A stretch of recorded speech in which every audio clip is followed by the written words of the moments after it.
Guys, kasama ko si Jun guys. Nag-dip kami sa Port Santiago guys. Dito sa Intramuros, Manila. Ito na ako guys sa Port Santiago, Intramuros, Manila guys. Ayun na si John, pumasok na. 75 lang ang entrance dito guys sa Port Santiago. Ayun. Ayun na si John, ang aking kadit.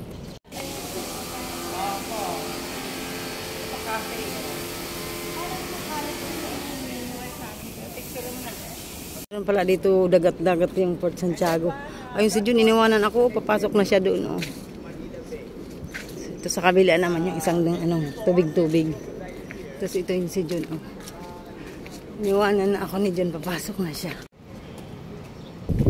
Pupunta na kami ngayon sa Mang Inasal guys. Doon kami manananghalian, doon kami kakain kasi nanhina na kami sa gutom. Sakit na sa ulo. Na mag-alas 12 na siya guys. Ayun, nagpayong na lang kami kasi mainit talaga. Ayun, ang ganda ng mga dito.